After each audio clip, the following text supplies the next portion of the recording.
আজকে কালী পুজোর দিনে গোপাল সোনার জন্য সোনার দোকান থেকে এটা আমি কি কিনলাম, চলো গোপাল সোনার জন্য কালী পুজোর দিনে সোনার দোকান থেকে আমি কি কিনে দিলাম গোপাল সোনাকে, সেটা আজকে তোমাদের সঙ্গে এই ভিডিওতে ছোট্ট করে শেয়ার করব।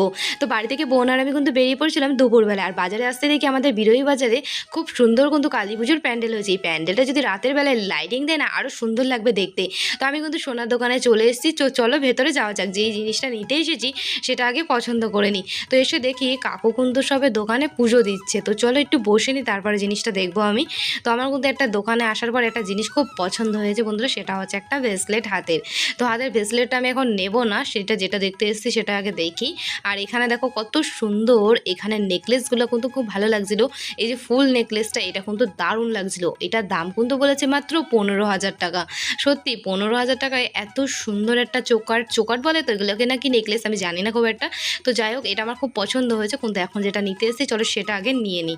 তো বন্ধুরা এটা দেখো তো আমার গলায় পরে কেমন লাগছে। আমার তো মনে হচ্ছে এটা ভালো লাগছে না, আগেরটাই বেশি ভালো লাগছে। ডিজাইনগুলো তো দেখলাম খুবই ভালো লাগছে, এখন কিন্তু যেটা আমি নিতে এসেছি সেটা আগে দেখি চলো। তো গোপাল সোনার জন্য খুব সুন্দর কিন্তু একটা জিনিস আমার পছন্দ হয়েছে, তো সেটাই কিন্তু আমি নিয়ে নিয়েছি। তো গোপাল সোনার জন্য আজকে আমি সোনার দোকান থেকে কী কিনলাম কালী পুজো উপলক্ষে সেটা তোমরা পরের ভিডিওতে দেখতে পাবে।